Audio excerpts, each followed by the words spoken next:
It would be a shame if over the course of this podcast, we didn't cover some of the classics. It would. Real shame. So, so that's what we wanted to do, get back to the bedrock of B movies. The foundations that we all stand upon.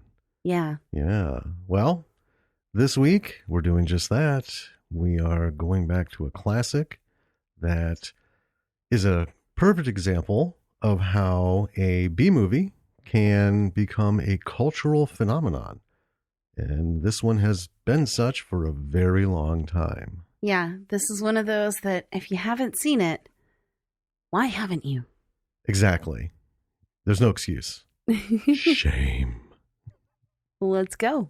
All right. Before we dive in, though, I just want to mention, because we haven't brought it up, because we got so busy wrapped up in our movies, Stage 32. People, go to Stage 32. If you're a creative, get on there. Stage32.com. Find your tribe, folks.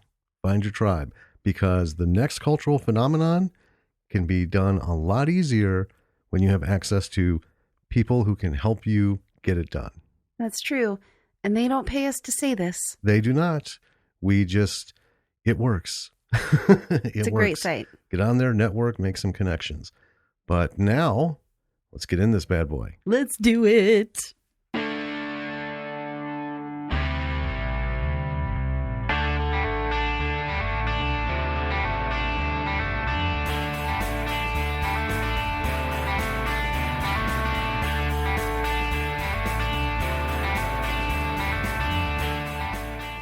Hello, B-Siders, and welcome to another episode of Bravo for the B-Side. I'm Jim. I'm Danny. And this week we are bringing you the B movie for horror, the great-grandfather, in this case, of all zombie films. Going to make a little disclaimer here. Yes, there were movies in the 30s like White Zombie, different zombies. Voodoo zombies. Yeah, voodoo zombies not the same as these kind of zombies. The undead zombies. So let's get rolling. Yeah. Because this is going to be fun. It's going to be a little bit different. We're not going to run through the film and then talk about things. We're going to kind of talk about all the way through. Because truly, if you haven't seen this by now, shame on you. Especially if you're making zombie films. This is it. Why don't you tell us what we got? Yeah. Well, the zombies in this film have been dubbed Romero zombies. Yes, they have. So you can probably guess the name of this movie. I don't know. Night of the Living Dead. I'm shocked. Are you? A little bit. It was made in 1968, directed by George Romero. Written by John A. Russo and George Romero. Starring Dwayne Jones, Judith O'Day, and Carl Hardman. It was rated R. Mm-hmm. Because there is a butt. There is. Well, and there's nipples. Yep. The budget for this movie was $114,000. The log line of this movie, and thank you so much for getting a short one. I did my best for you. A group of people hide from bloodthirsty zombies in a farmhouse. I thought a pause would be. Yep, that's it. Yep, that's all there is. So yeah, Night of the Living Dead. Before we begin into this, there's a little note that I honestly did not know this because it's not the kind of thing you go looking for, right? Right. But in just, researching the basic facts, I found out that Night of the Living Dead, this movie from 68 has always been in the public domain. Yes. Because here we go. So in 1968, the U.S. copyright law required copyright ownership to be displayed on the actual print of a film. So in the credits. That's why at the end, copyright, Early prints of Night of the Living Dead had the title Night of the Flesh Eaters, under which was the copyright information. When the title was changed for theatrical release, The distributors apparently failed to include the copyright information on the new title and the new prints, and therefore leaving the film uncopyrighted and in the public domain. And this is why there are so many different versions of VHS and DVD recordings. This anniversary, that anniversary, this remastered, this cut, that cut, all this kind of stuff. And because we had talked about many times in the past on really low budget films, we almost always have this showing in the background. Yeah, it's on TV or in the theater, and we're like, damn, they must have gotten like a grant. Because to show any kind of clip from any kind of film is, ridiculously expensive. I mean, let's think back to Bubba Hotep. One Elvis song, $500,000 license. Crazy. Absolutely ridiculous. I just want to throw that out there that, this has always been in the public domain. Mm-hmm. And, people have no clue for the most part. Well, we didn't know. We do now. We do.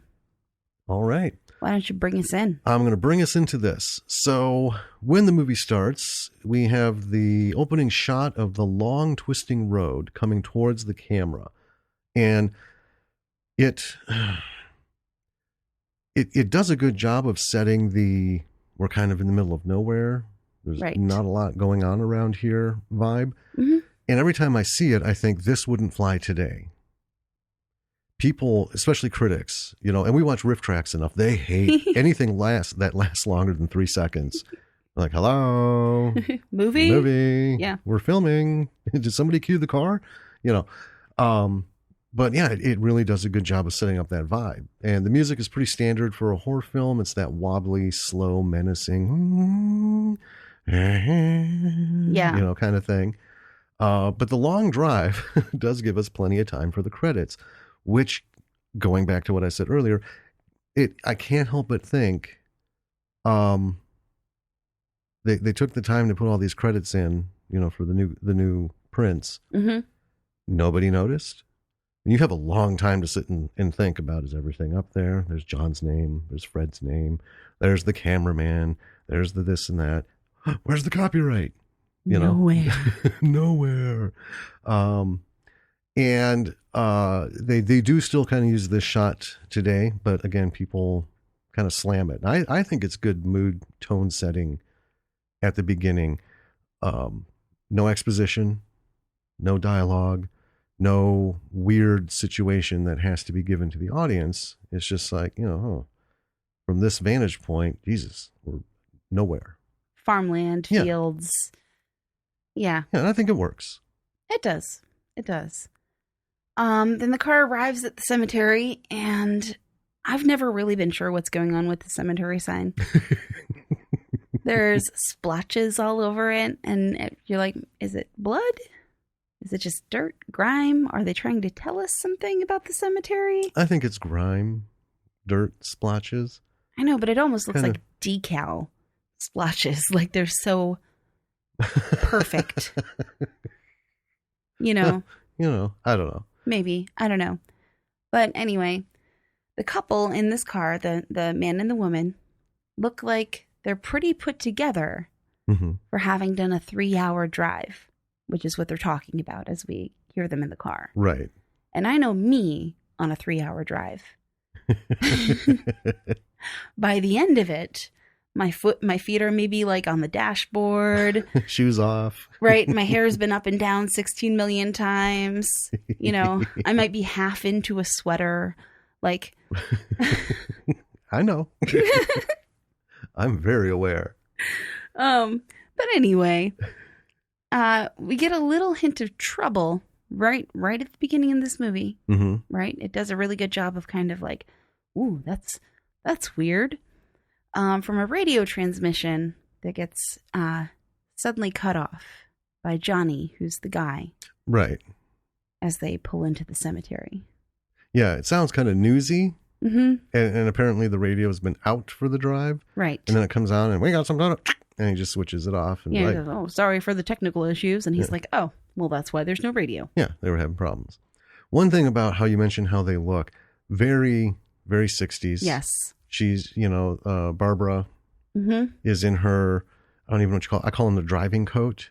Anytime a woman would leave the house, they had different coats Yes. for different things. For In specific movies, reasons. Yeah. they never missed a beat No. on that. You know, even when it wasn't practical, like, I'm sorry, but these people couldn't afford 15 different coats. You know, the guy, he's like an assistant, you know, to the assistant coal miner.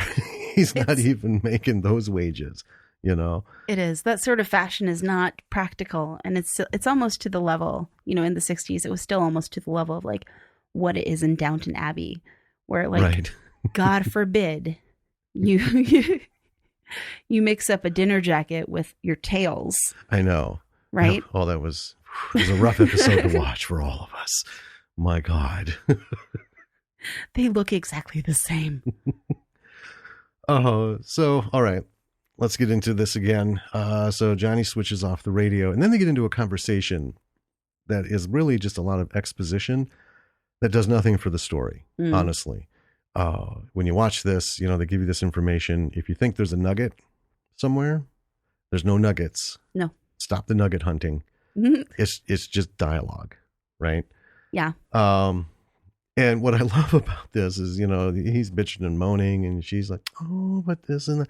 You know, they're coming out to lay a wreath on their father's grave. Yeah. Because their mother wants it done, but apparently she can't. For some reason. Do it. Yeah. And they've been doing this every year. And so they get out of the car and they can't remember where the fucking grave is. Like, if you've made 15, 20 trips to a cemetery, especially this little podunk one, there's what, maybe 40 headstones? Right. And I'm guessing, I'm trying to count the ones we didn't see in the shots. It's not a vast cemetery. No, it's not like you're walking down Arlington, right? Looking for a name, one headstone at a time. Right. Or, you know, good, bad, and the ugly style. You know, look for a headstone that says Smith. It's 2,500 graves. It's going to take a little time. And then they start, Barbara is talking about how the time change should be the first day of summer and all this and that. And they really confusing. They get into, I mean, she's like into it. And it's brought up like, you know, this should be something. It has nothing to do with anything. No. Right? Other than they're making an excuse for why it's still daylight and supposed to be late in the day. I don't know. I mean, I think they shot this at like 2 p.m. It'll become night really quickly, though. Oh, yeah. And in these initial shots, Barbara actually looks like somebody who's put together, right? She looks like a responsible. She's got all the proper clothing. You know, she's keeping Johnny in line, you know, the older brother. Oh, Johnny, you know, and she really seems like a heroine, right? Yeah. You know, spoiler alert. She's not. Super wrong assessment. Yeah. That's a first timer's mistake. And I think we all make it like, oh, well, okay. She's got a head on her shoulders. Shit. No. So, and then Johnny seems basically just like a bit of a dick. You know, he's snappy. Pretty much. He's, you know, it's a brother-sister thing going on, but you just kind of get the feeling like, you know, if you get back home in the city, Johnny's the kind of guy you just fucking avoid, right? Where you stand behind on the subway and you're like, if I were to nudge this asshole over, what would happen? Yeah, he's also really resentful of this whole putting a wreath on the grave situation. Yeah. Like, it seems like if Barbara wasn't with him, he would just go to the bar for 6 hours, probably, and then come back and say that he did it. Probably. I would, yeah. That's the character I would see him as. Absolutely. There's a shot of a lone figure off in the distance strolling through the cemetery. Mm-hmm. And then there's some thunder. And it's really kind of clever because it's just enough motion in the background to make you notice it, but then it just kind of like goes off shot. Blink and you might miss it. Right. Yeah. But it seems like nothing, but becomes everything. Yeah. That quick hook. It does. Yeah. And the thunderclaps start increasing and they really start to portend what's to come. Yes. Right? The sound design of this movie is really good. It is. Yeah. For what they had to work with. Mm-hmm. Absolutely. That it makes it. But the thunders followed very shortly by Johnny's famous line, "They're coming to get you, Barbara." Yeah. I just love it. I know. That's probably one of the most. And here's the thing. I bet a lot of people hear that line and maybe even use that line and don't know. Possibly. Where it's from. Yeah. But no sooner do we get that than we see the first zombie in his 3-piece suit. Mm-hmm. Right? And he doesn't look very zombie-like. No. He kind of just looks like a guy who maybe hasn't eaten in a week or two. Right. Right? Yeah. No real makeup or anything. No. Well, you can see, if you're looking for it, you can see the makeup in that they paled him a bit. And gave him bags under his eyes. Some bags. And you can see the contour lines, like the triangle under the eye socket and the chin bone and everything.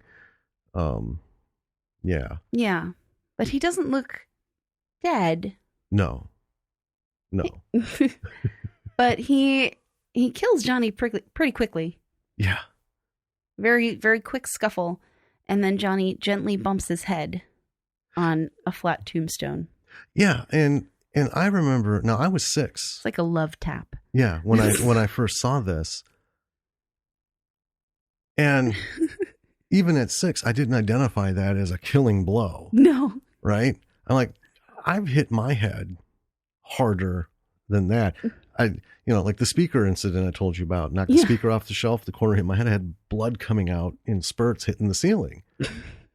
And I was okay. So I'm like, oh, well, he's going to get back up and, he's going to help out. I was fucking wrong about that. He's down for the count, folks. Yeah. No, he's dead. And and Barbara makes a very painfully slow escape to the car. Yes. She loses her shoes in the process. Mm-hmm. Her heels. Yeah. Which is good. Yes. Because running in heels is no good. No. Yeah. And the shots here are a little like disorienting, shaky cam.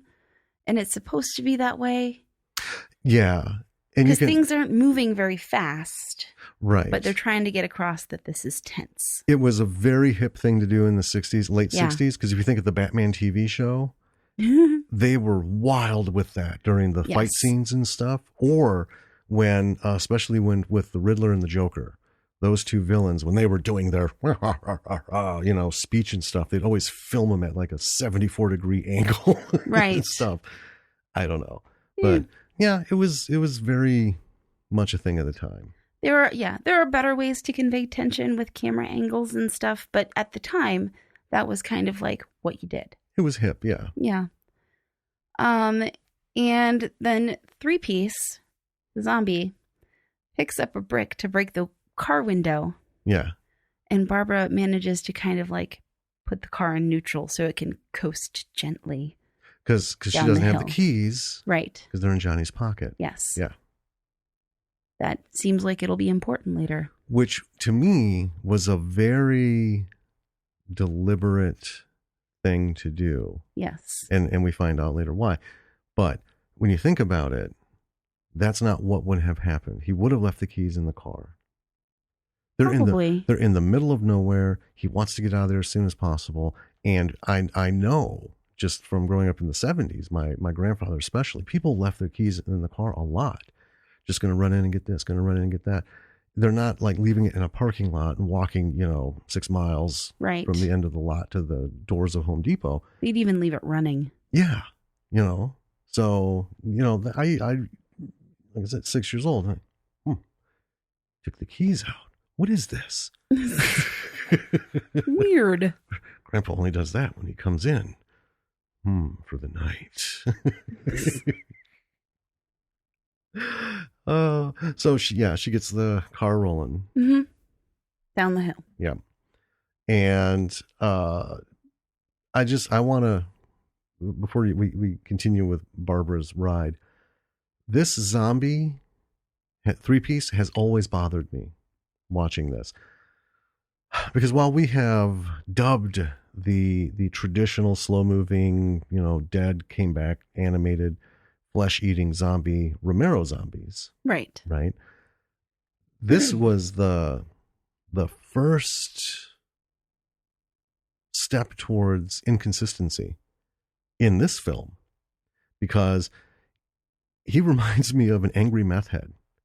This zombie, he knows how to use tools. Yes. Right? That's not the thing. And the thing is, he picked up that brick to break the window because he couldn't open the door because she had him locked. He is just jamming it. So we have a zombie who knows how to open a fucking car door and then realizes, oh, I'm going to get something and smash the window because he knows what a window is. Right? And he's doing it like he's pissed. Yes. Like Barbara's got his next hit tucked away in her petticoat. Right? He is just trying to get in there. I don't know. It just... I'll mention a couple points later that I made notes on. But yeah, it's not actually... This is like a 28 Days Later zombie. Right? Yeah. Because... Semi-smart. Yeah. Well, he's supposed to have been dead and come back. That's the whole thing. This isn't one of those that turns people into maniacs. But yeah, he didn't look real dead. No. I mean, no dirt on the suit. He looked like he dropped dead at a board meeting. Potentially. On a bus. And they parked and gently laid him out on the grass so he didn't get dirty and take off. Yeah. So, all right. So after this weird meth head freak out, Barbara's rolling down the hill. Yeah. And the car bumps into a tree. Yeah, kind of gently. You can see the dent before it hits, but hey. What? No. Shh. And she runs out and makes a beeline to this farmhouse in the distance. Mm-hmm. And Three-Piece kind of hobbles after her. Yeah, now he's moving super slow. Like he's got a Charlie horse. Yeah. Right?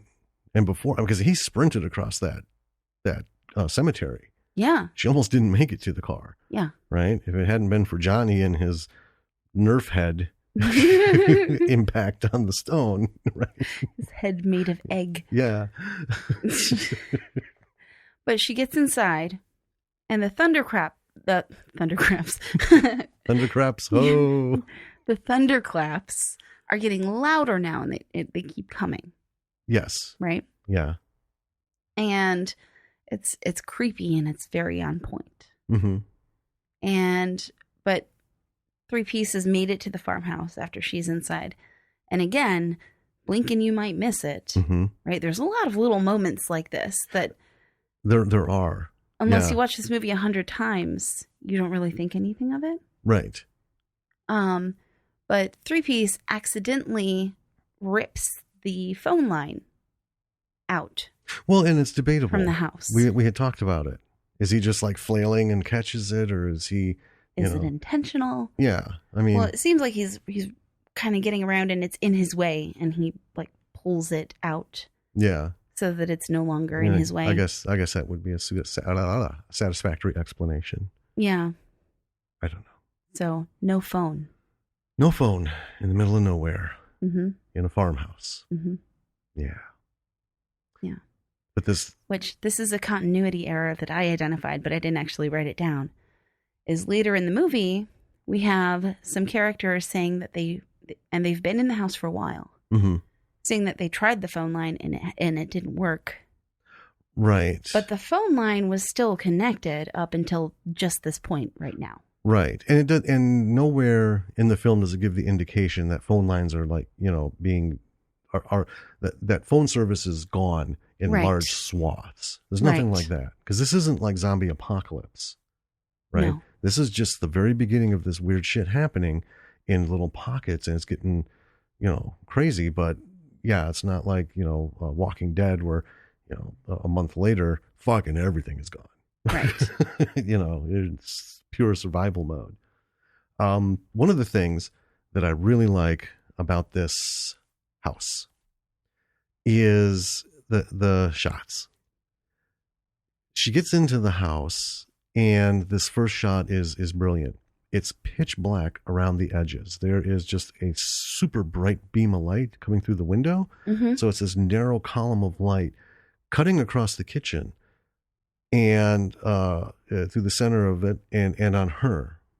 And it's already feeling claustrophobic, going from the outside to the inside. Yes. Right? Big sweeping shots of the outside.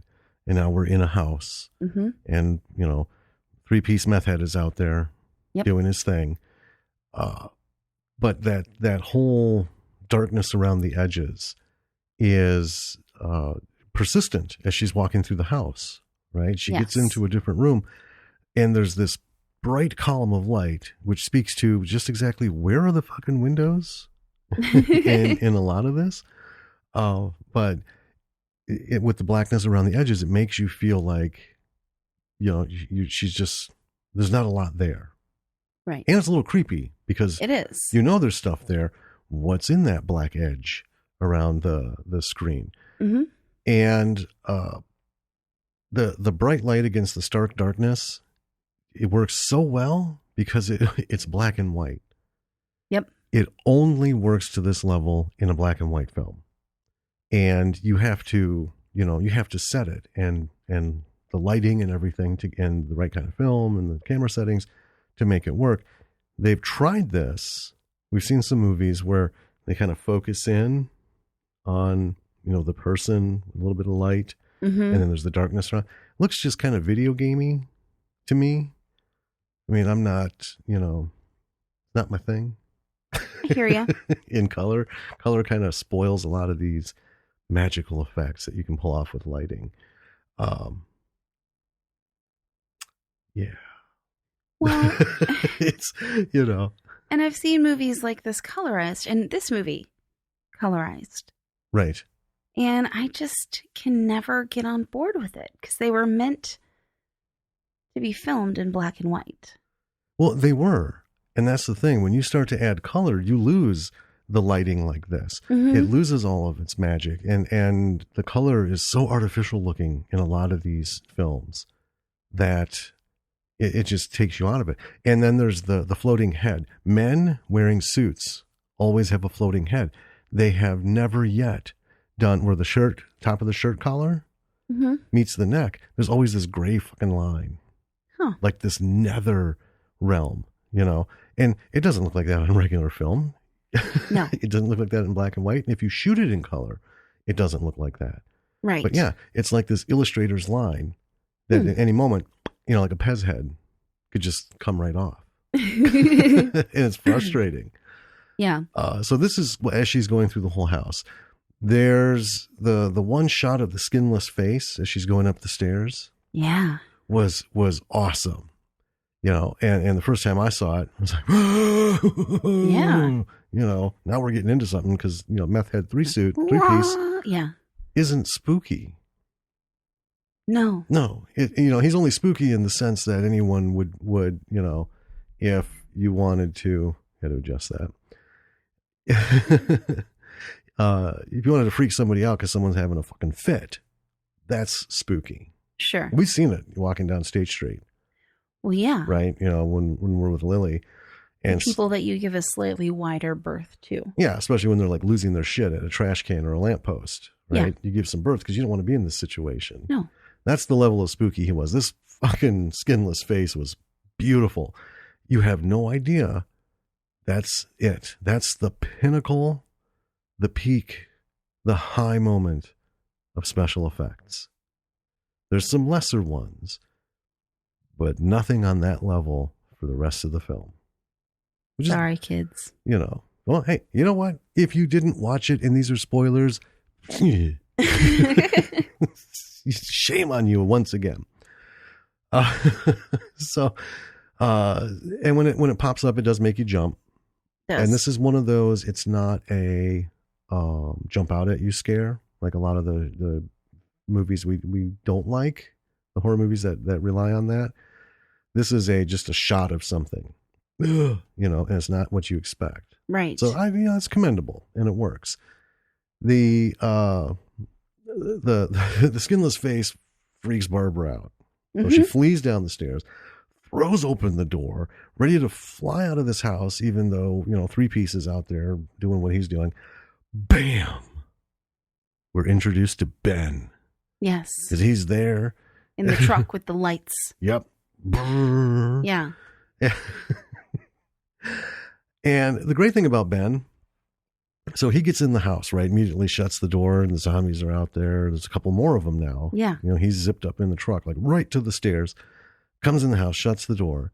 And the thing about this guy, I loved how he carried the scenes, throughout the whole film. He's amazing. Well, he is. And this is one of those where, we're talking about a short film where we need 2 people who can carry the screen. Yes. Because it's just the 2 of them back and forth. Mm-hmm. And there's nothing else to support them except the background set. But they have to do everything, right? And Ben brings it. He does. Right? Dwayne, the actor, fucking magnificent. Just absolutely fucking fantastic. He's talking to Barbara. Mm-hmm. That kind of panicked, like, so, hey, you see what's going on here? I got on here, and he's going. Now, Barbara hasn't officially checked out yet. Right.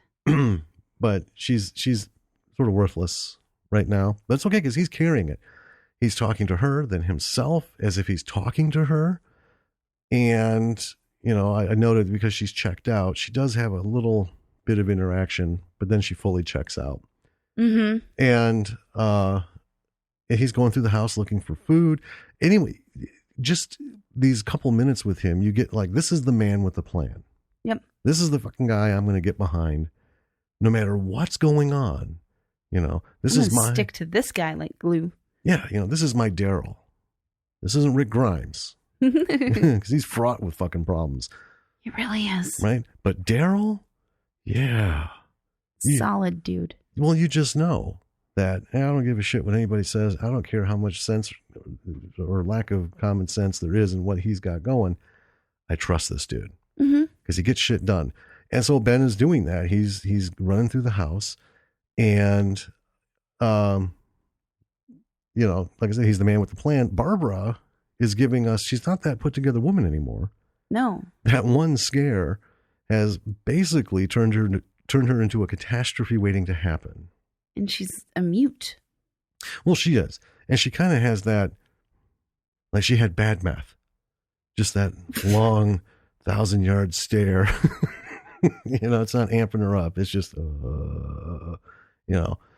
And I've always thought that Barbara's character sets the bar for useless characters in a horror movie.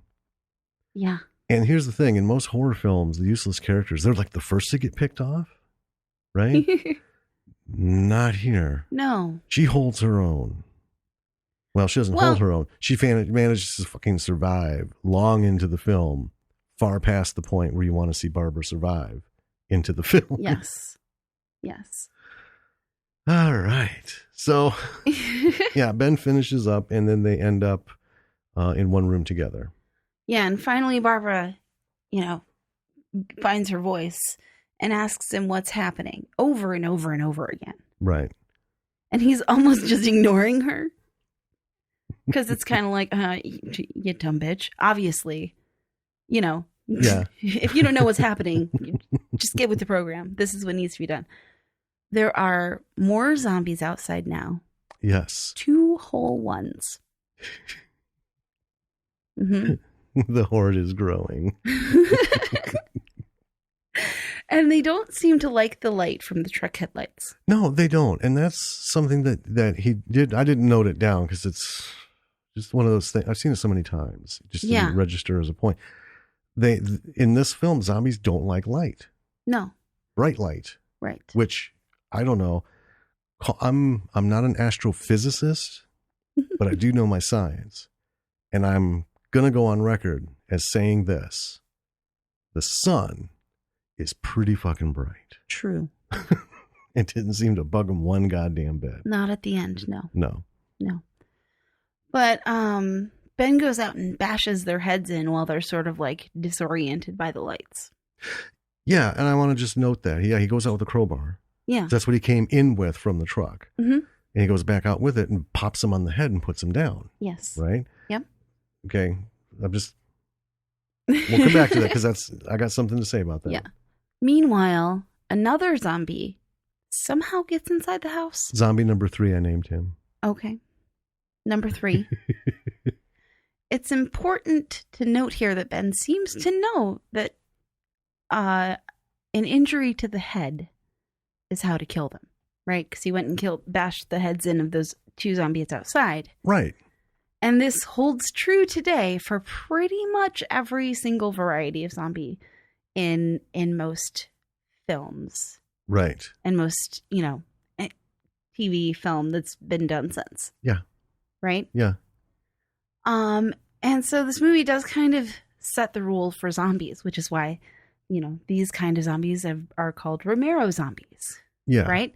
The ones from Walking Dead, we call them Romero zombies. Yes. The ones from pretty much every zombie movie that's been done since this. Yeah. Dawn. Except for the occasional weird ones. Dawn of the Dead, Day of the Dead, the older ones. Mm-hmm. And then they start getting into weird, I don't know, some of the zombies, like the 28 Day Later zombies. Okay, they're not even zombies. They're not even people who are technically dead. Right. They just get some shit in their system and they go fucking crazy. They're hard to kill. That's the thing. Hard to kill. Yes. And then we have I don't know. World War Z zombies, which run. Well, that was ridiculous. People don't seem to like running zombies. No. Well, I mean, some do.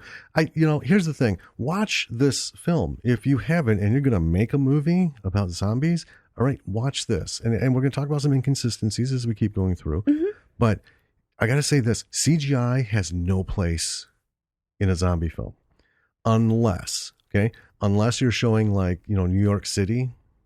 Right. A year or two into the zombie apocalypse. And you're not going to be able to fill streets with that many people. You're not going to be able to afford it, right? True. Do them up as zombies and show them just kind of muddling around. Walking Dead, they do a lot of CGI with the zombie hordes that have shown up every other season, right? I'm okay with that, but do not put 5,000 zombies on screen, CGI, and then have them running around like fucking Sonic. Oof. They're climbing up each other over these 100-foot walls and stuff. Yeah. I'm like, god damn it, they're zombies, but physics is still physics, right? You put that much weight on the zombie at the bottom, he turns into pudding. Yeah. And then it just keeps going. So you end up with a pile of zombie pudding, and the people on top of the wall are perfectly safe. Right. Right. I mean, even the zombies in the movie Zombies. Oh, yeah. Another B movie, which is just wonderful. I love that one. We'll be hitting that one in a while. We will. Those ones are classic Romero zombies. The twist in that movie, though, is that it's from their point of view, the zombies' point of view, and they don't realize that they're zombies. How they perceive, yeah. Right. It's the idea that zombies communicate. It's kind of that whole thing of you look at cats and dogs and stuff. You're like, well, what's really going on? Right. Every Disney film has dogs and cats communicating. This is the zombie version of that. Yeah. From their perspective, they've had a rough day. Right. Right? Yeah. They all recognize, man, it's been a tough day, but they don't quite get how fucked up they look. No. And then they do a couple cutaway shots where we see it from the people's perspective. Yeah. Romero zombies. They're Romero zombies. Yeah. And then they cut back to them, and they're like, Jughead and Archie having a good time. Yes. That's brilliant. It is. But the rules in this movie, Night of the Living Dead, are sort of loose. Right? They're a little loose. Yeah. But they shuffle. They don't speak. That's always been an important rule. Zombies don't speak, right? They eat flesh. They can only be killed by damage to the brain. Right. Basic zombie rules. Right. Well, and then there's this one even kind of is a little up and down. Some of them are super silent. Some of them Right. Okay, that's debatable. It's not even worth having a panel discussion about. Do zombies moan, breathe? Do they actually breathe oxygen? Because they show how zombies can survive underwater. So clearly the lungs don't matter. And, it's a zombie film. It's a horror movie. It's supposed to be fun and spooky. So yeah, the zombie with no throat at all. Right? 2 flaps of skin on his forehead going, oh, let it go. It bugs me, but I just let it go. It's fine. Now, aside from this shaky action, Mm-hmm. and I say that because it's shaky cam. That's the only way to amp it up. Because, Huey and Dewey outside were nothing spooky, and the guy inside the house was the slowest of them all. I mean, well, honestly. He was so slow, it gave us an unnecessarily long period of time with Barbara looking freaked out. Right. Instead of actually doing anything. And enough time to write all these extraneous notes. Yes. And kind of just like disappear for a little while. Right. In my head. But aside from the shakiness, the shots are still great because they're very focused. Mm-hmm. They have some depth to them. It's not just pop the zombie, pop the zombie, pop the zombie. It's they come in and you got the zombie coming. You see Ben coming. And the lens that they used to distort the distance, it's literally 7-8 feet. Right. I mean, it's just one side of the door to the kitchen to the other. But you have the zombie and Ben's looking kind of small. And as he comes closer, he's, big Ben. Yes. By the time he gets there. It was really well done. And then we still have the light and dark working for us. Yes. Right. And, it really paints a picture of Jesus Christ. This isn't going to end soon, and it's not going to get better. No. Right? You can just tell. It's like, oh, he took care of those guys, closed the door, took care of this guy.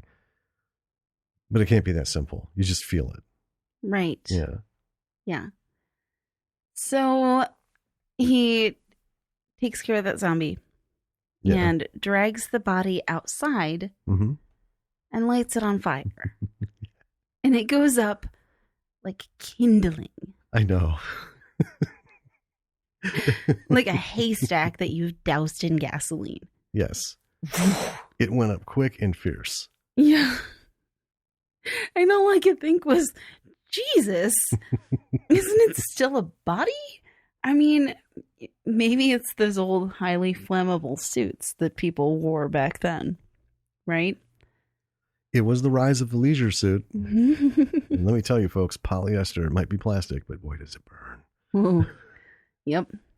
But to Ben's credit, he's learning as he goes, and he's applying everything he learns right away, right? Yes. Fire, light, good. Yes. They don't like it. Right? And he's with it. Mm-hmm. Mm-hmm. He's the man with the plan. Yes. He's the guy you want to be behind. Mm-hmm.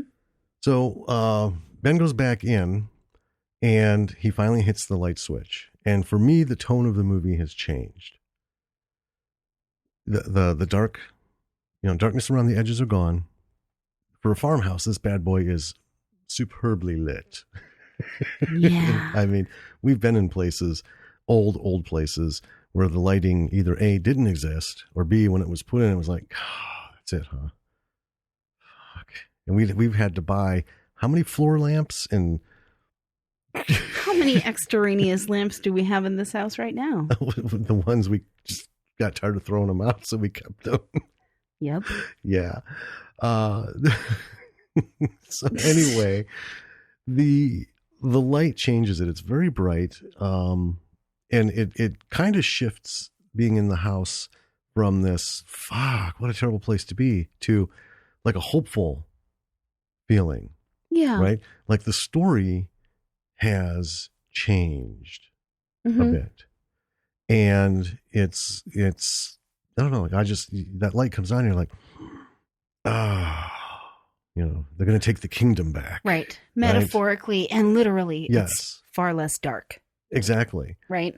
And, but yeah, it's, I don't know, it's the safety and then the salvation. Yeah. But being a horror film that involves people, not just people running from shit blindly, you know that, okay, we feel safe from the zombies, but there's going to be some other fucking dilemma. It starts coming. Yes. Well, he tells Barbara to get some wood.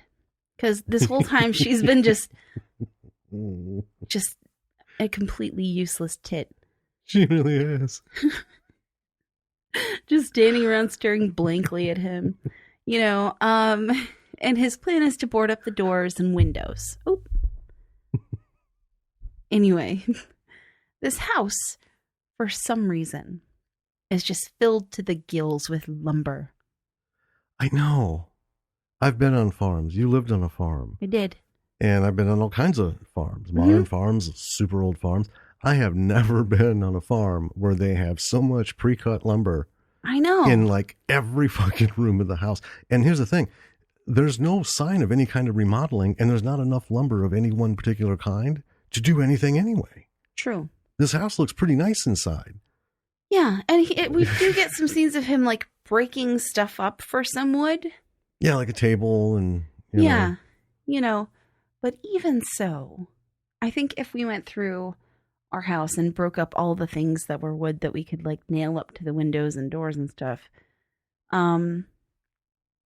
we'd come up short. Very. well, I mean, he's pulling planks out from under the fucking couch cushions. Right? Furniture, corner lamps, all this shit. It's crazy.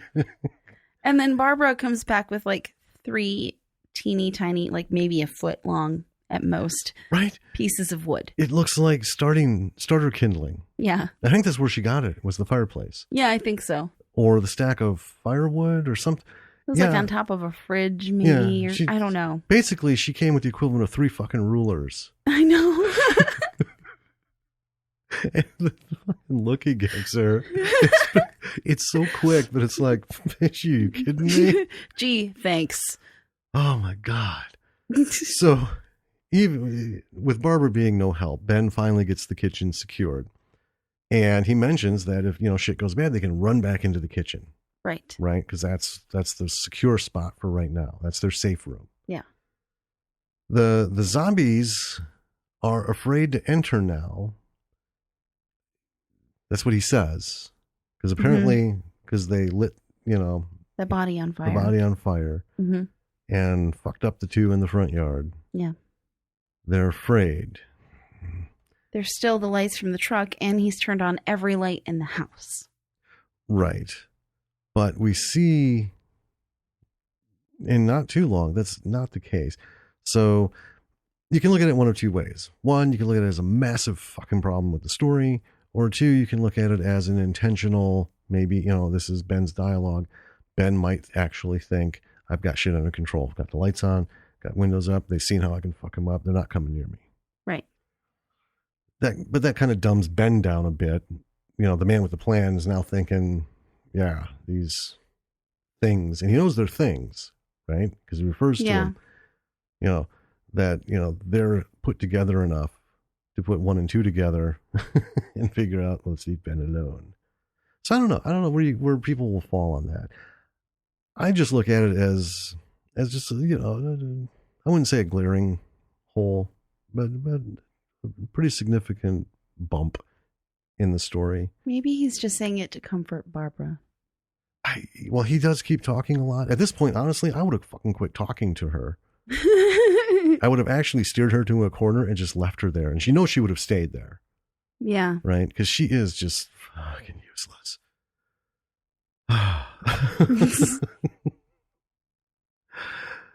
Okay. This is the point where Ben is talking about how they're afraid of the fire, the light. And this is kind of where they just start obliterating the zombie genre rules before they're even set down. That was just one of the things that I noted because, they're like, well, we got this and that. Like, never after this movie have I, seen a, fucking halogen flashlight turn a zombie away. No. So we got Ben talking again, and now he's explaining what's happened to him before he arrived, how he got here, and it works. It's not expositional in where he's just like, so let me tell you all about me. Right. He's talking, but while he's talking, he's busy. He's doing busy work still, right? At this point, he's taking the legs off of a table. Instead of trying to bust them off, he's like taking the screws out and stuff. Yeah. Yeah. And he's talking to her. And I thought this was pretty cool because this is something that's missed in a lot of horror films or any kind of film where there's this crisis, right? When you're in that crisis and you're not like fleeing, you're at a point where you're not running. There's two very human nature things that happen that keep you from losing your shit. And that is talking and keeping busy. Yes. Right. And I don't mean talking like, I don't know what I'm going to do. He's like, yeah, I was doing this and doing that and I couldn't see this. And he's working on that leg and because he knows what he's got to do. Right. It's all going. Unfortunately, it's all fucking lost on Barbara. Right. Because you can't motivate empty space. And that's basically what she is at this point. Yeah. She's not bringing anything to it. But it does set Ben again. He's very calm. And he's very practical as he's doing all this. Yes. You just love the hell out of this guy. You do. And Dwayne is a really solid actor. He is. He's the best of this movie. Oh, hands down. I mean. And that's not like saying, he's all right. But, with everybody else in the movie, because there's some pretty good performances, I mean, and you can't fault Barbara. Right. The actress, because this is how it was written. And she did a good job. She did. Of being useless, which isn't always an easy thing to do. No. But yeah, as an actor, he's strong. He brought a lot to Ben.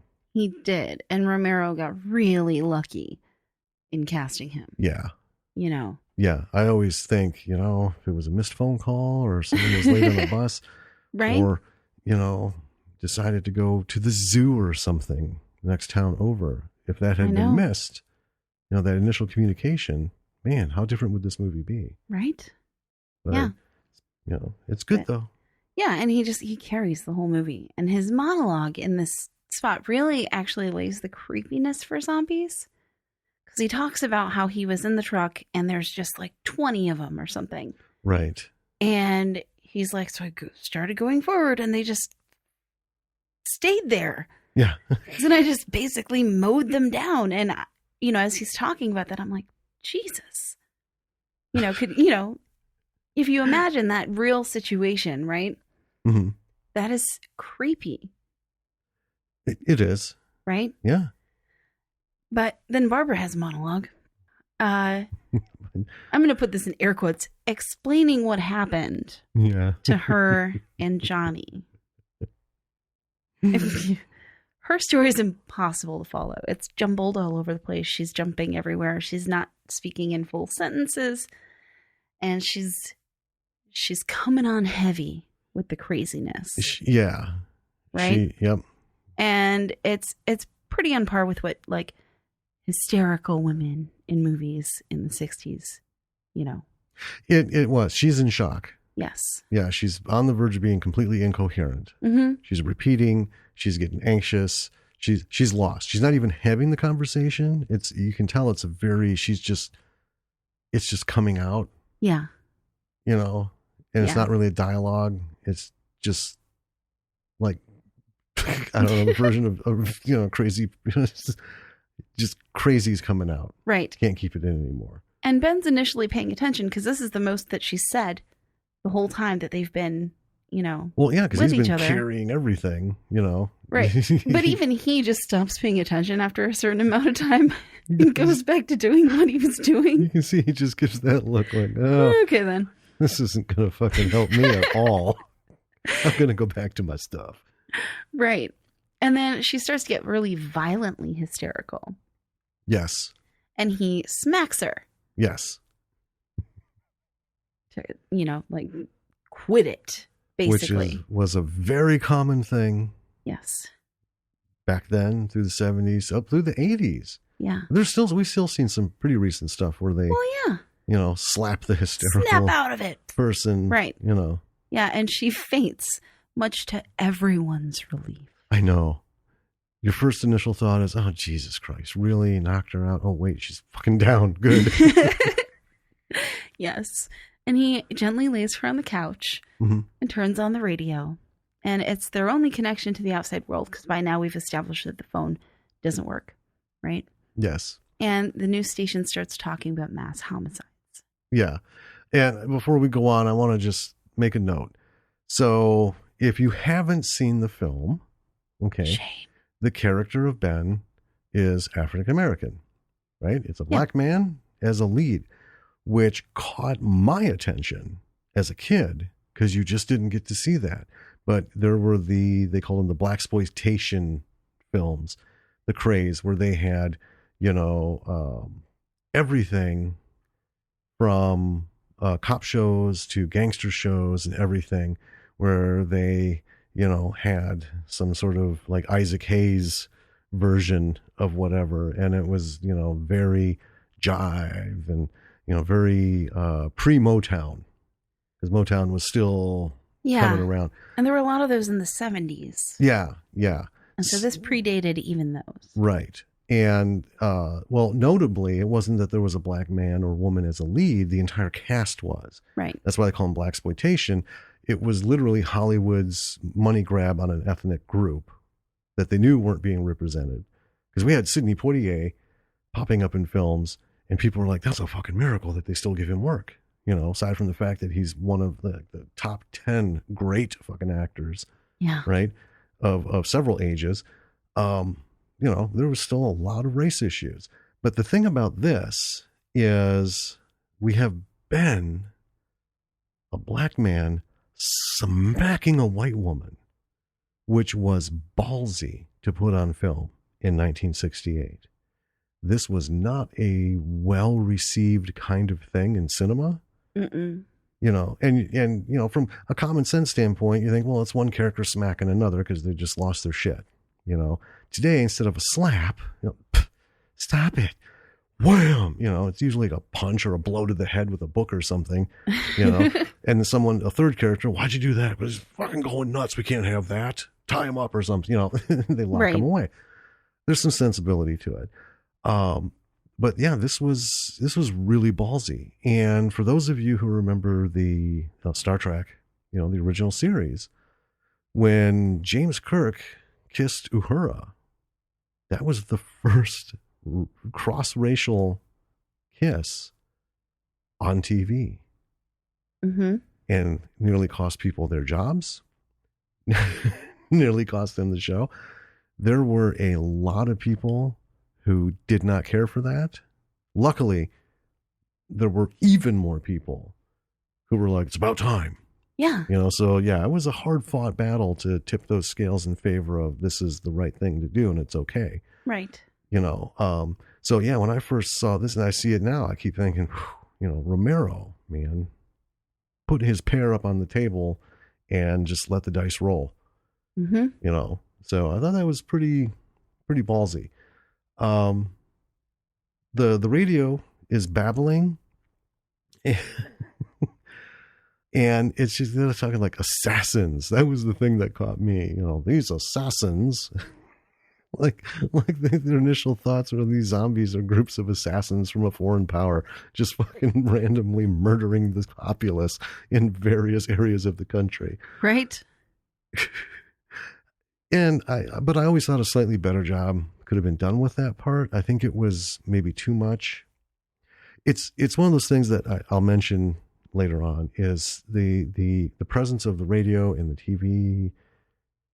It comes and goes. Yes. Right. When it's up in your face, there's really not a lot of important shit going on. No. But in a little bit, we get some super important shit. Yes. Right. In the background. Well, we'll go into it later. Okay. Yeah. Okay. I don't want to jump ahead. Okay. All right. At this point, I'm guessing that the haystack zombie that was lit on fire earlier is burned down. So Ben One would think. is dousing a couch in lighter fluid, pushing it outside, and there are more zombies we see. There's like a handful of them. There are. Yeah. It's not an overwhelming amount of zombies, but he seems like, oh, there's more. And he, he lights the couch on fire after pushing it outside. Mm-hmm. And he's doing his best to keep them away from the house while he boards it up. Yeah. And while all this is going on, the radio keeps blathering away. And there's one thing about this. So there's a spot in here where the radio is constantly there, right? And if you watch it a few times, you get that radio. They don't Foley up the sound, right? Right. So it's not like the radio is going like this, and then here's an important part that's coming in, and they go like this. It's always back there, yeah. But it plays a trick on you in a little bit. But the one thing watching Ben is he's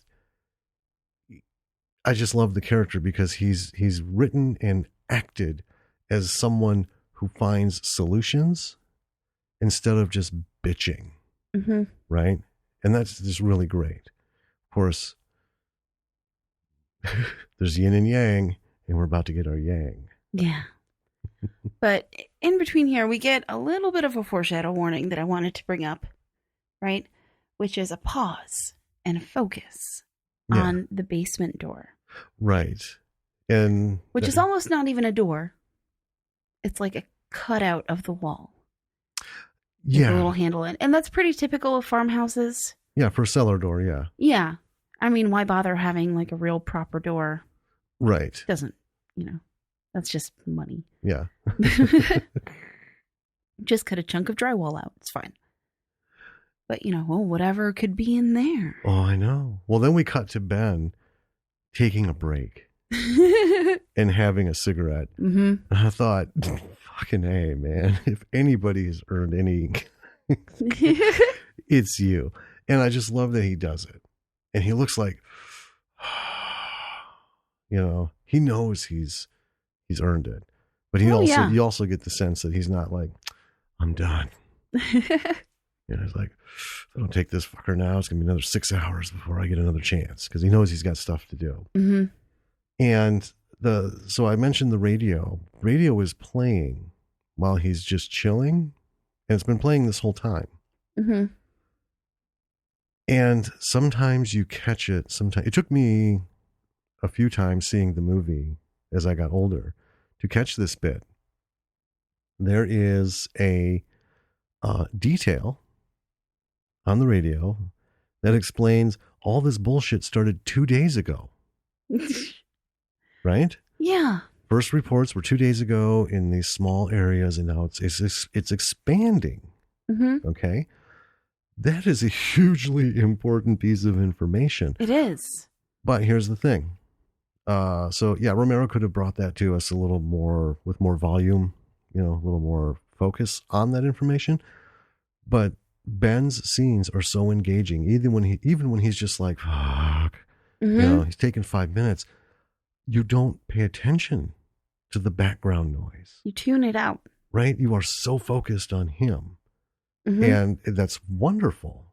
This is what you want your horror movie hero to be, is you want somebody who just brings the audience in, right? And even so much so, now I knew it happened. I knew that it happened, and I knew it was coming, so that's why I made the note. You missed it. Right. Right? I missed it.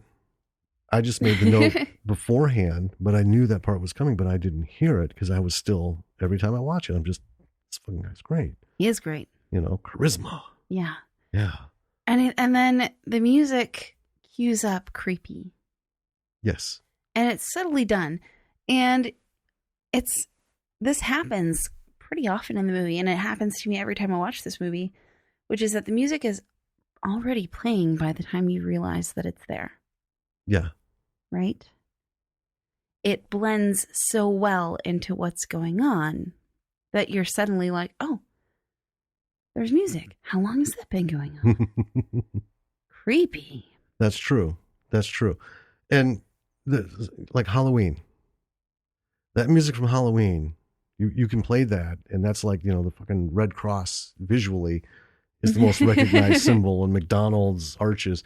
That dun, dun, dun, dun, dun, dun, dun, dun, dun, from Halloween. You play that, 90% of the people are going to be like, "Oh, Michael Myers!" Yeah, it's a jarring rhythm and tempo and volume.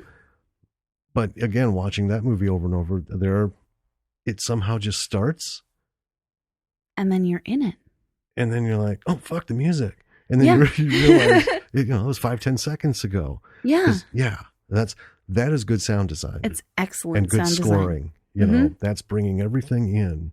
Yeah. So Ben finds a gun in the closet. Back to the movie. Yep. While we're waiting to find out what's behind the basement door, he also very considerately brought Barbara some shoes. Yes. That was sweet. Yeah. And there's a little continuity error. And actually, they do point this out in the riff tracks. Yeah. Of Night of the Living Dead. Just to be clear, we did not watch the riff tracks version. No. For this episode. We've seen it. Yes. Yeah. Fair enough. Okay. Yeah, but he says the house is boarded up pretty tight, but the window directly behind him is not boarded up at all. It's clearly not even barricaded by a table. And he tells her that he's going to go upstairs, but she's back to being mute. Yeah. Yeah. So he's like, oh, okay, whatever. So he goes upstairs. And the radio starts driving home the fact that the zombies eat their victims. Yeah. Over and over and over. Eating the flesh of their victims, eating their victims. The victims have been eaten. Show signs of being eaten, having been eaten. And they're being eaten by their well, they never really say attackers, I don't think. But, the victims and the perpetrators. The perpetrators are eating their victims. Yeah. Anyway. 2 men come up from the basement through the door and scare Barbara into making a sound. Yes. Finally. And we learn pretty quickly that these 2 are basically cowards, especially the bald one. Yeah, I got some stuff to say about the bald one. And we learn that there's at least a wife and a kid downstairs. Right. And the kid is hurt. Yeah. And that's going to set up another zombie rule, but I won't give it away right now. Right. Yeah. And then we get a repeat of the broadcast. More murder victims. Fucking people have been eaten. It's just kind of crazy shit. And the thing about Barbara at this point is I thought, you know what? She'd be more effective as a fucking chia pet. Yeah. Because at least, you could pick her up and throw her at a zombie or something. So anyway, when Ben comes rolling down, the outcome of the whole situation was pretty passive. Yeah. Right? We can clearly see Barbara is not real hip on the radio. Murder, eaten, flesh, eating flesh, murder. Yeah, she just doesn't look like she wants any part of this. So, we have guys come up from the basement. So, yeah, the bald guy, Mr. Cooper, he's the one with the wife and the daughter. I call him Smarms. And the reason I call him Smarms is because he's a smarmy fucker. And this is the character that just reeks of being a cowardly asshole, right? He wants to hide in the cellar. Ben believes that they're safe. And this is the thing. This is where the continuity starts to come apart. Those things have no strength. I pushed 3 of them out the door, like they were nothing.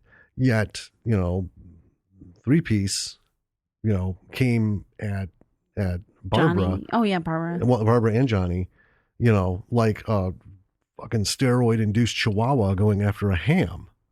I mean, and obviously Johnny lost. If they had no strength, Yeah. And it wasn't like Johnny was running away and tripped and, cracked his eggshell thin skull.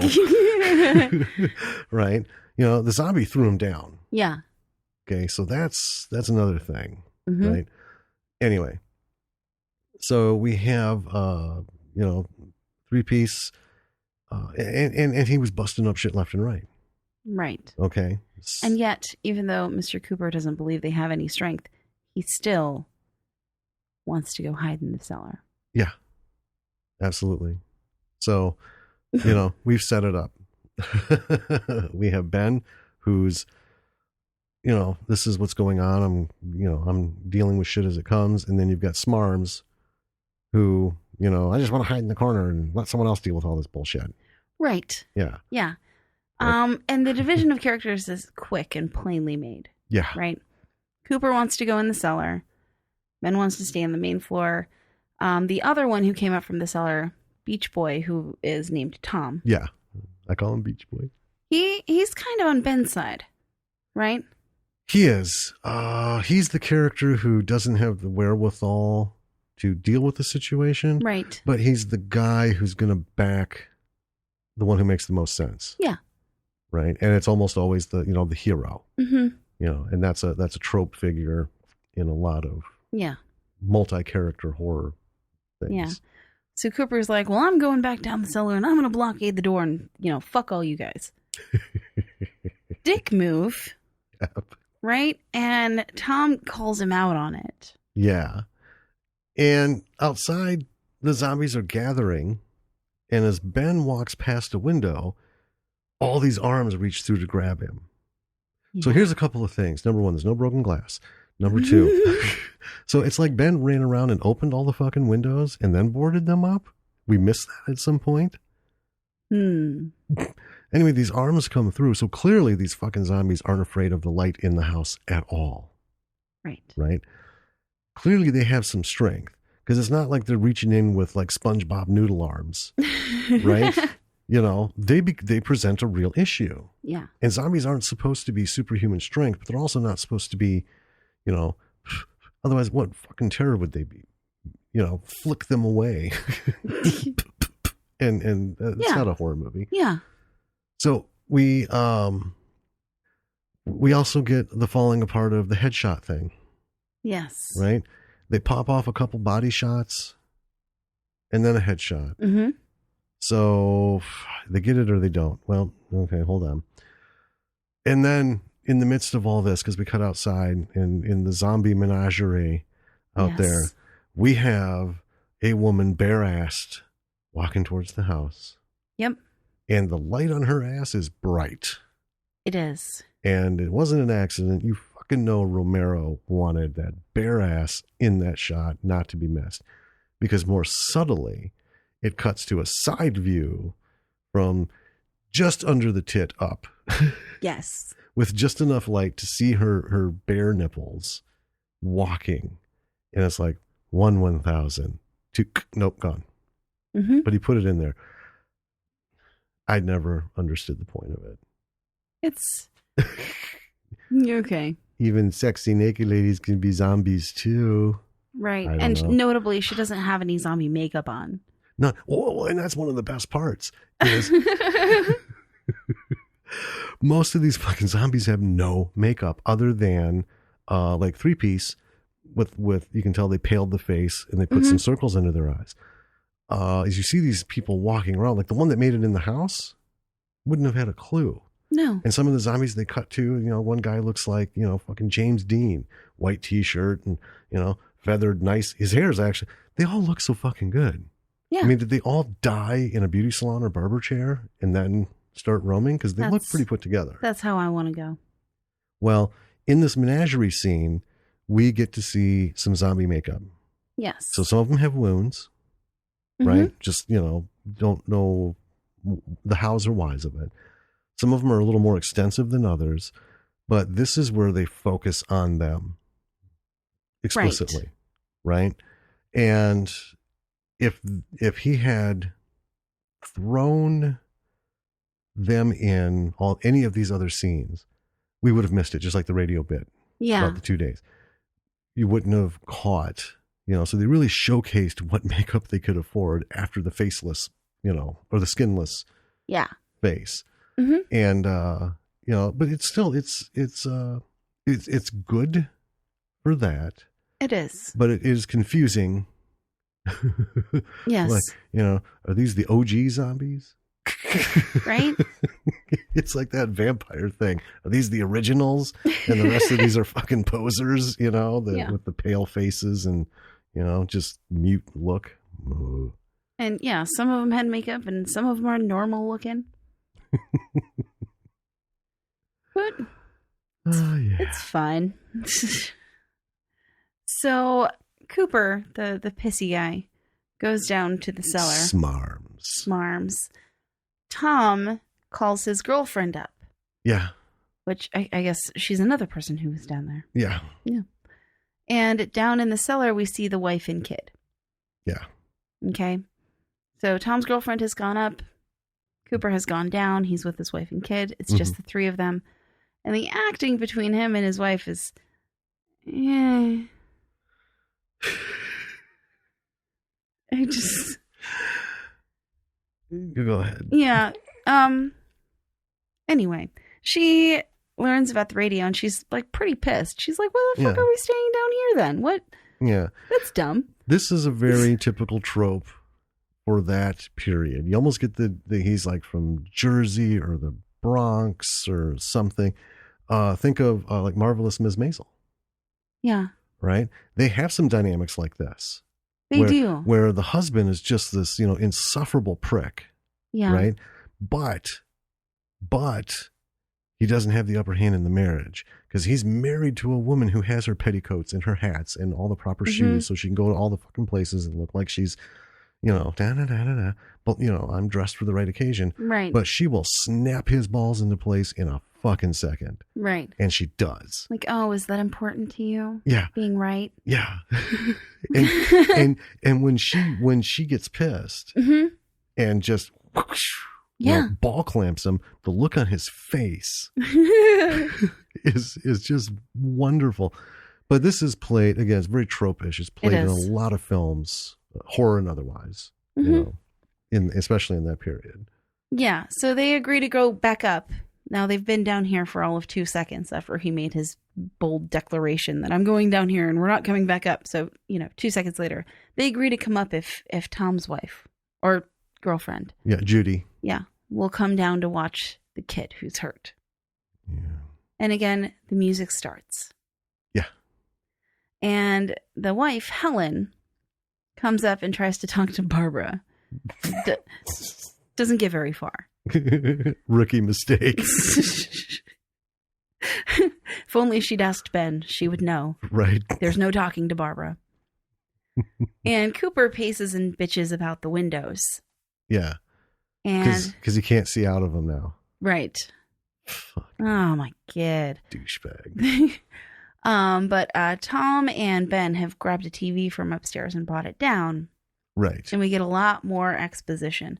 And somehow, with the picture on the TV, it's less engaging than the radio was. I know. Yeah.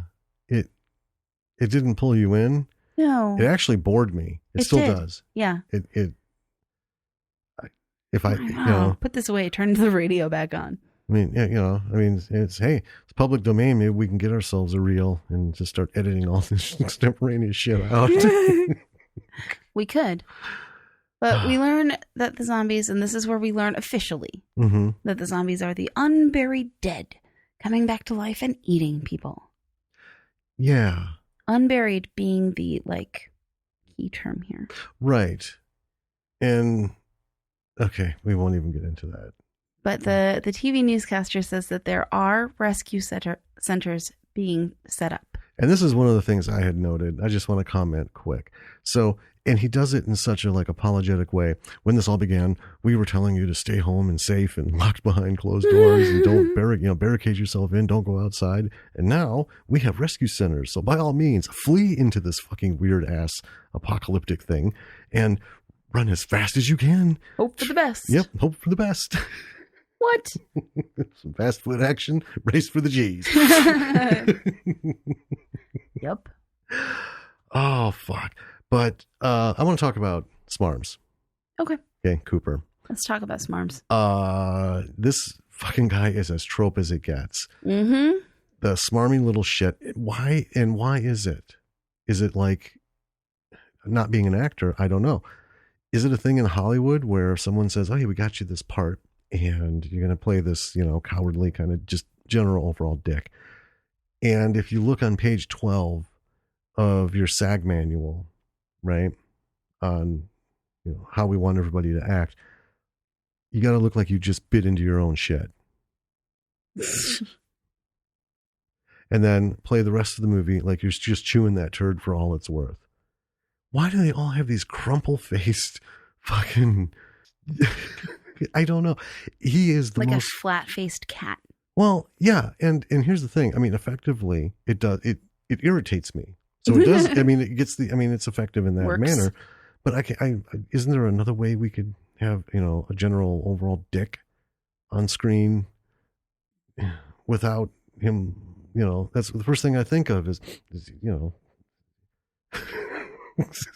did he surprise himself with his own fragrance? What the fuck is going on? But yeah, I was just crumple faced and, like any second he's going to suck his fucking lips in, and they'll shoot out his ass. I don't know. Mm. Anyway, he's the biggest disappointment of the film because he is so ridiculously predictable. And visually, these fucking guys are always bald too in these movies. I mean, yeah. But yeah, he is the least satisfying character. Mm-hmm. Yes. Yeah. Okay. So when Helen is trying to talk to Barbara and she lights a cigarette, we get a response from Barbara, who looks at her like she just ate her own shit. Yeah. Like she's some sort of mutant. And I'm thinking, what the fuck is this? A cigarette? You can't smoke in here. Right? What is her big bitch? Because she had a cigarette herself. I know. At one point. Yeah. Hypocritic, vegetative bitch. Yeah. And then, so then Smarms rips into Barbara. Yeah. Right? And this is pretty cool because Ben comes sweeping in like Captain fucking America and just lays down the fucking law. Yeah, he's like, don't you fucking talk to her. Yeah, fucking Smarms makes it clear that he is not up to the task. Yeah. And Ben just puts it down, I'm the fucking king up here. You can be boss of the basement, bitch. Yep. That kind of thing. And it works. It does. Yeah. And you just, again, cha-ching, another mark on, Halo for Ben. God damn, yeah. Yeah. He's awesome. He is. So as a group, they decide to try gassing up the truck. Yeah. So they can make it to a rescue center. How they're all going to fit in the truck, who knows? But that's besides the point. We get a shot of DC on the newscast talking about a crashed satellite with radiation that might be responsible for the zombies. And DC looks remarkably untroubled by zombies. Well, because apparently they bury people at the drop of a hat. So they don't have anything to worry about. Their inventory of unburied dead is super low. Yeah, it seems like just business as usual. Yeah. In the nation's capital. But they also mention that anyone injured should seek medical attention immediately. Injured by one of the affected. Yes. Yeah. Mm-hmm. Dun, dun, dun. Zombie lore. Yeah. You bit. You bit. You're gone. So Ben tells Helen to go down and stay with the kid. Yeah. I don't know why. There's already someone down there. I mean. Yeah. So they make a plan to get the truck. And Tom and Judy have a conversation because Tom's going to go out. He's part of the plan to go out and get the truck. Mm-hmm. And the lighting on them switches a lot. And I don't know if this was just the copy that we watched. I don't think so. No.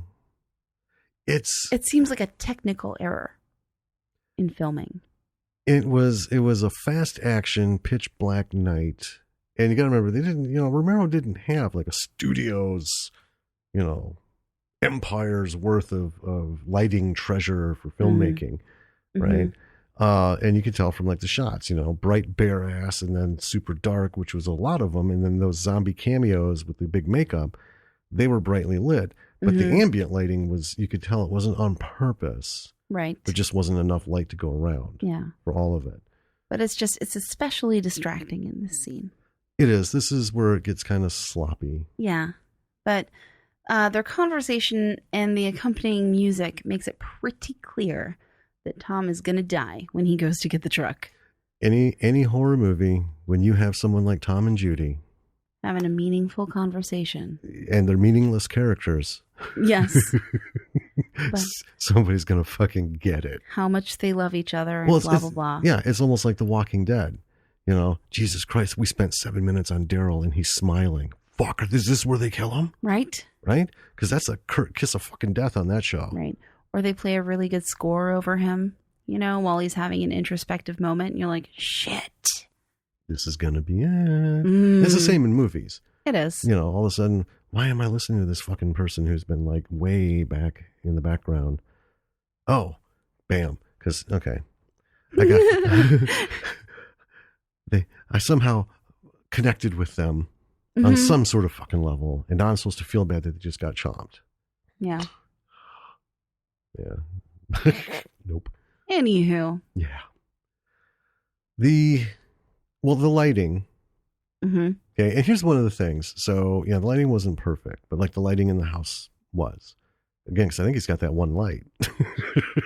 He's trying to, and it was stationary. The light. Yeah. There's a lot of movement in this film that isn't particularly well captured. But the one thing that I'm going to say is at this point in the film, every time I watch it, it's about here where it just dawns on me.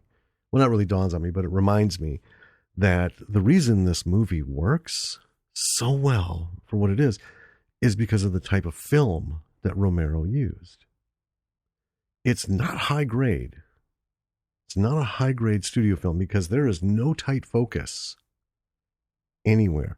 It's constantly fuzzy. And when you see him pull into focus, it's not because I'm spoiled watching, you know, fucking 4K TV and stuff. Because honestly, it's less impressive to me when it's at that resolution.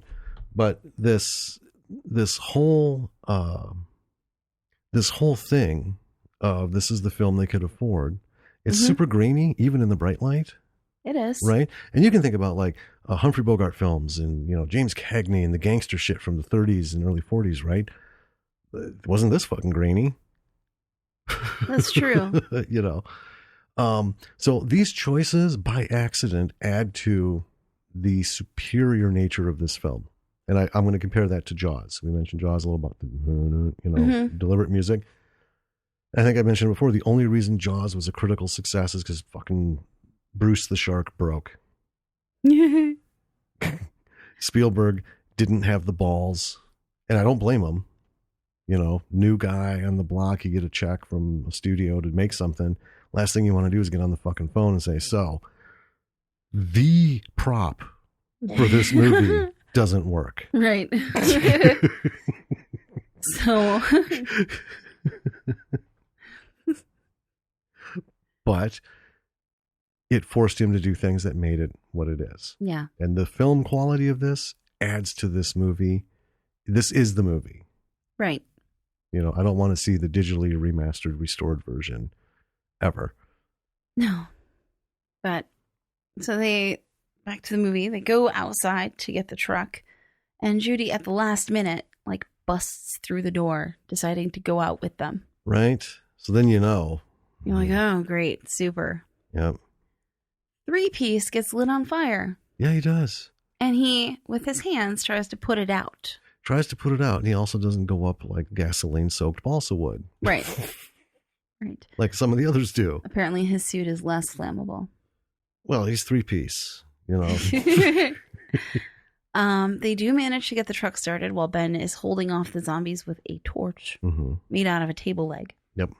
And that torch accidentally lights up the truck when they put gas in the truck.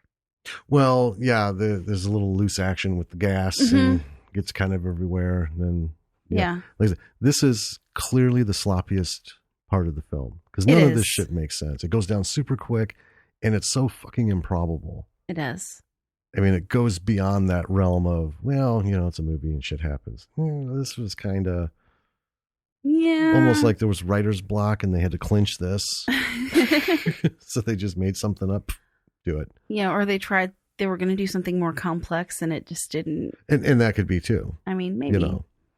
But Tom and Judy drive away from the gas pump and the truck ends up blowing up. Because it's on fire. Yep. It's on fire. And it's really sudden. Yeah. Gone. Yeah. You're going, okay. Never mind the fact that they just fucking left Ben. Right.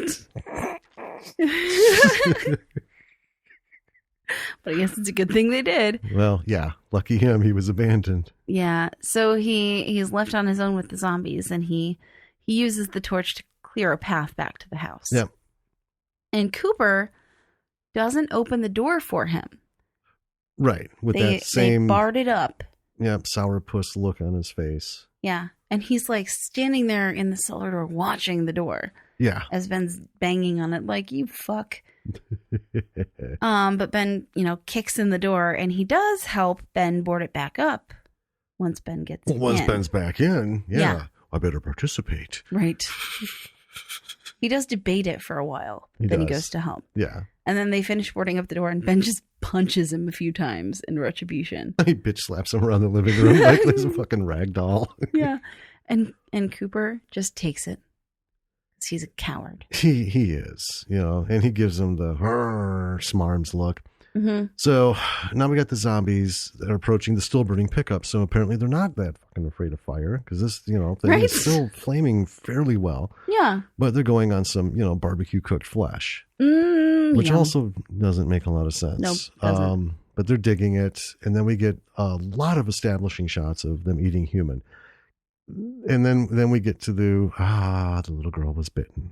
Mm-hmm. Yep. No more beating around the bush. Nope. Ben doesn't think this is good news. And zombies are now making all kinds of moaning sounds outside. And there's lots of them. There are lots of them. Yeah. Ridiculous number. Yeah. Where'd they come from and why? Way more than 2. Yeah. Well, and here's the thing. Now, all of them are picking up rocks and shit. Yeah. So we're back to using the tools. And they're trying to get in and Ben's holding them back. Yep. Yeah. And Barbara's just sitting there uselessly. And she starts talking again. Yes. And she says, you can't start the car. Johnny has the keys. And Ben realizes, smartly, that she might have a car nearby. Yeah. That'd be handy because we just blew up our only vehicle. Yeah. Right? And the next news bulletin that comes on starts calling the creatures ghouls. I do want to note that nowhere in this movie are the zombies actually called zombies. They are not. Yeah, that came after. Term that came later. Yeah. Well, because they were originally, Night of the Flesh Eaters. Right. Yeah, wasn't even Living Dead. No. But, and we see some sort of like backwoods local militia that's been assembled to find the ghouls. We don't get to see much else though because the power in the farmhouse gets cut out. Right. Yeah. So then we have Cooper plotting to get the gun away from Ben for no real reason other than he wants to be in charge, I guess. Yeah, that's just it. He doesn't have a plan. He just wants to be in charge. He doesn't want to be told what to do. Yeah. The zombies are working their way into the house and 3 pieces on the front lines. Yep. He never bites it. Unfazed. Yeah. Ben in this like shuffle drops the gun and Cooper goes and picks it up and points it at Ben. What a dick. Yeah. For what? And Ben immediately wrestles it back and just straight up shoots him. Yep. And his body falls down in the cellar. Meanwhile, his wife doesn't give a shit because she's busy dealing with some zombies that have grabbed her through the window. Right. Yeah. Yeah. And Barbara gets up and helps her out. Yeah. It's her first useful moment. Give this to her. Yeah. Yeah. Okay. And then Helen, the wife, runs down to the cellar to find the daughter that got bit eating Cooper. Right. Yeah. And at this moment, I was like, yeah. Well, yeah. on a lot of levels, finally. Yeah. Fucker, Yeah. And then this is the weirdest bit for me. Yeah, it is. The daughter picks up a spade and kills Helen with it. Yeah, well, a little gardening like hand a little spade. Mm-hmm. Yeah, and stabs her to death with it. Yeah. So, afraid of light, afraid of fire, can use tools, know how to open doors, do all this shit, can rip phone lines out, all this stuff, and then not all this stuff, can go fast, can't go fast. Now, all of a sudden, they use murder weapons. Mm-hmm. Right? So, inconsistency. Yeah. But okay. I'll bring it around later. Back upstairs while wrestling with the zombies, Barbara sees Zombie Johnny. Yes. Yeah. Johnny's finally got his eggshell skull down the hill. Yeah. Took him a while. But this would probably be a good time to get the keys from him, perhaps? Maybe. At least check for him.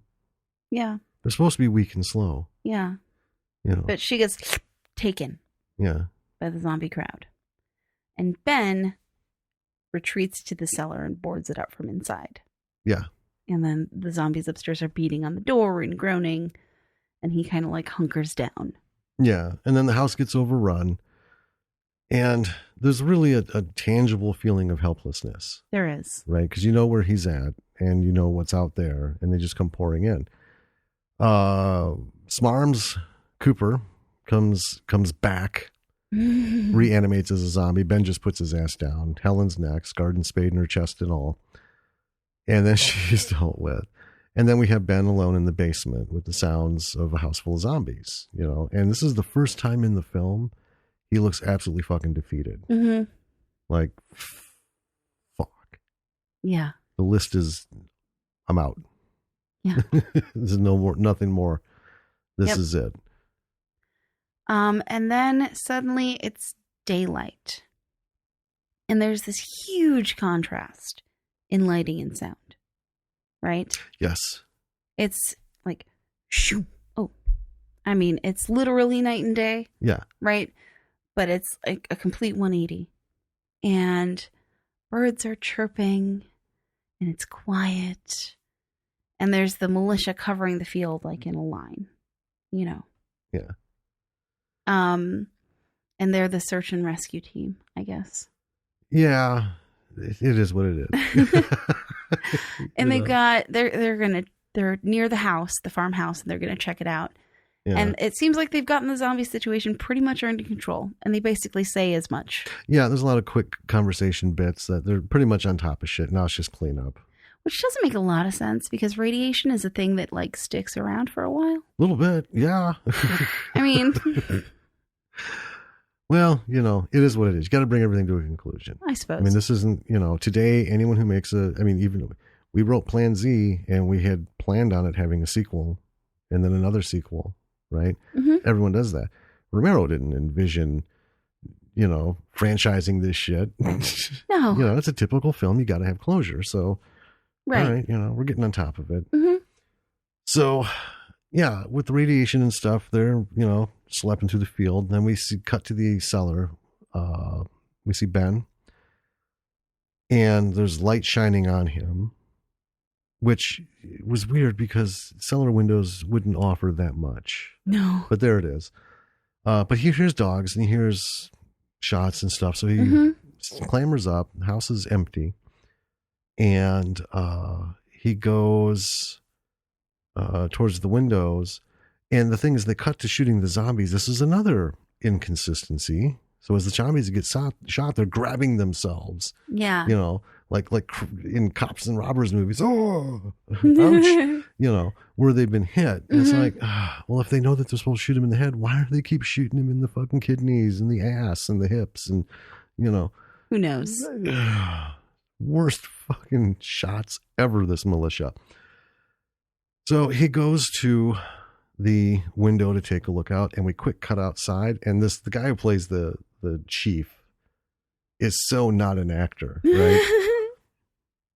They cut to him, and he's got to still be like 100 yards of fucking way from this house. I know. Right? Yeah, why don't you just go ahead and shoot him in the head? And then bam. And then we see Ben fly back from the wind. Ben's dead. I know. And I've always been so pissed about that. 6-year-old me was raging. But here's the thing.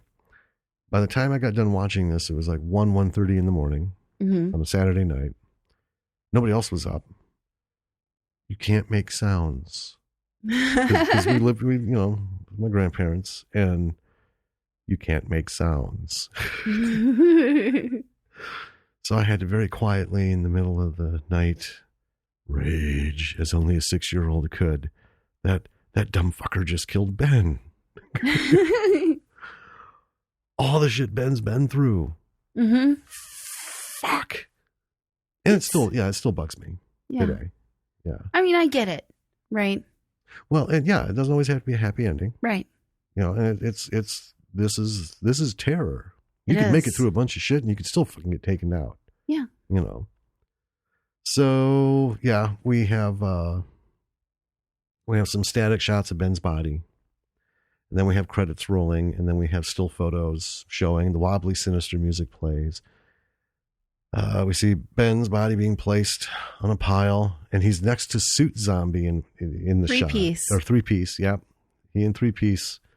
God damn it. And then the last scene is actually film. It's movement where the fire is being lit and we fade out.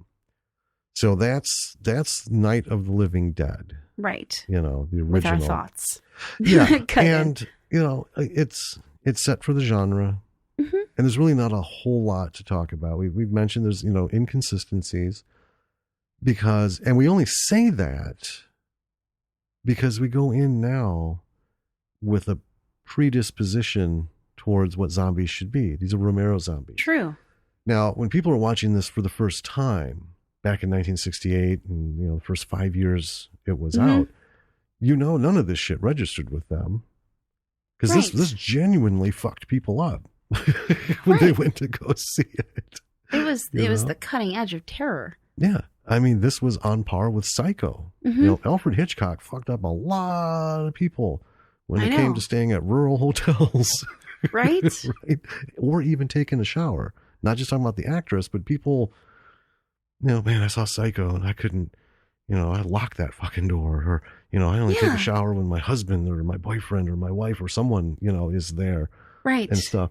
So, yeah. Well, it's funny because, we watch it now and we're like, this movie isn't really scary, but it was at the time. And I was actually talking to someone the other day about Hitchcock.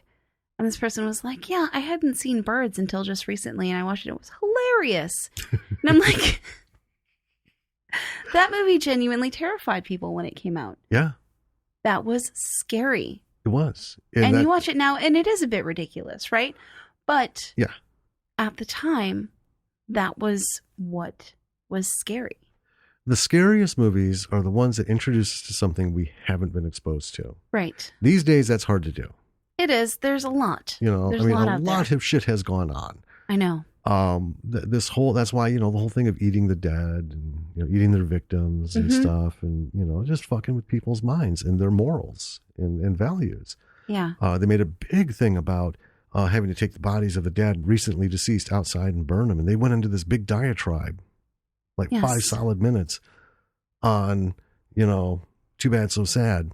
You can't have funeral rites. And that was a big deal back then. Right. And I'm not going to get too deep into it because it was in my notes, but it's not, but that's the thing. When somebody passes, you have this whole big thing, right? No matter where you're from or what you do. And you have this thing that you do.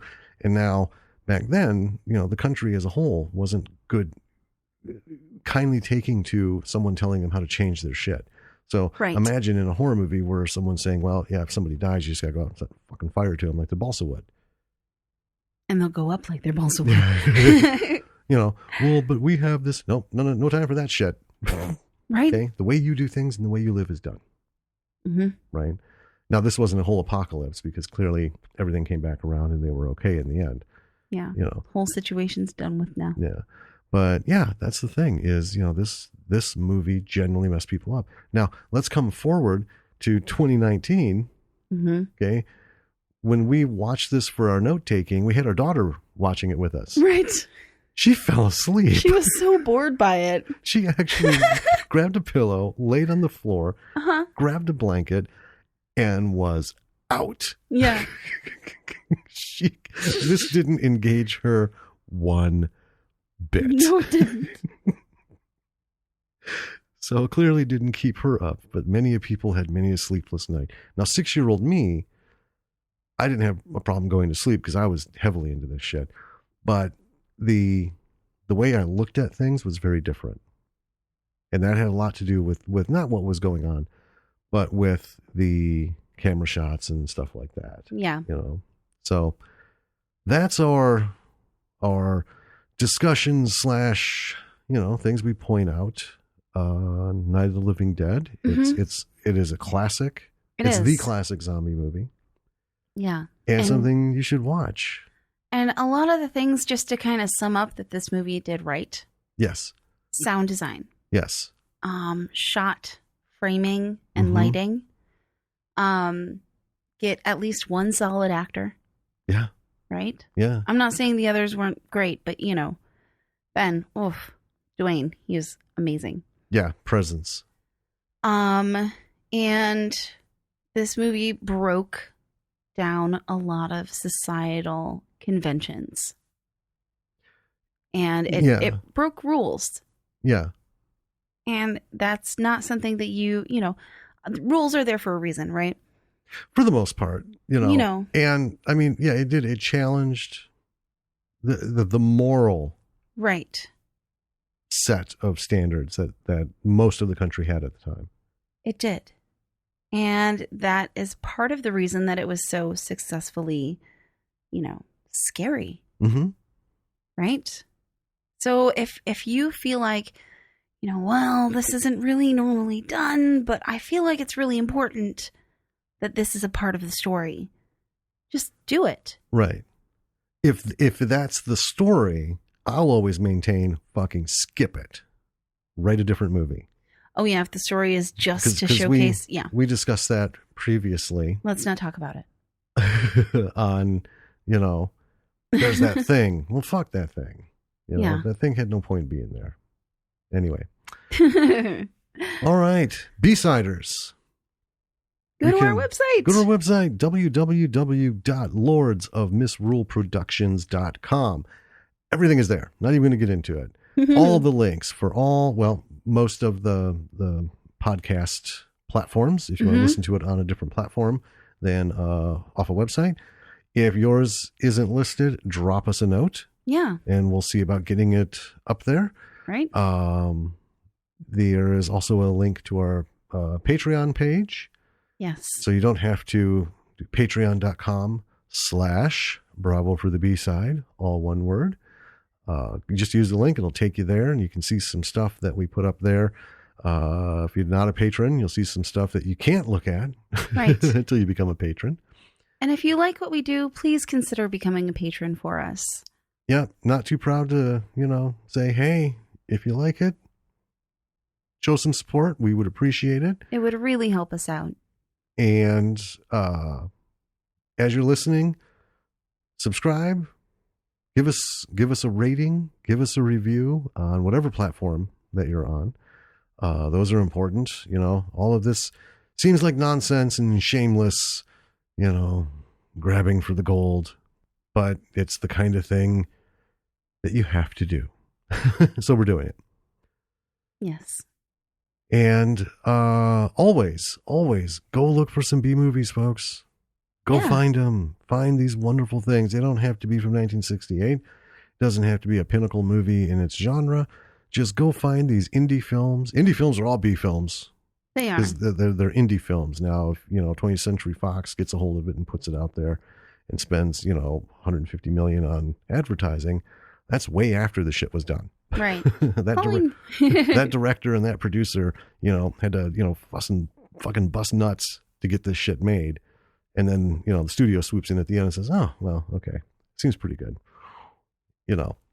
But yeah, support these indie filmmakers, support the B films themselves. When the studios make a B movie themselves, it's not always high-end actors, again, like Bruce Campbell.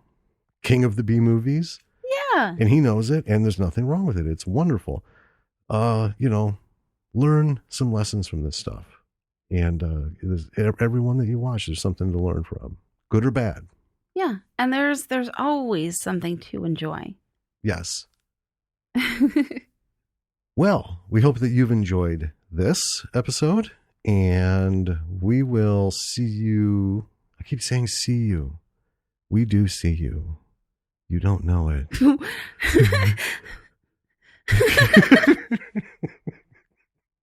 And yes, that's the premise for many a modern horror movie. You will hear us next week. You will hear us next week with our next episode. All right. Thanks so much for listening. I'm Jim. I'm Danny. And we are Bravo for the B-side. Good night, folks. Good night.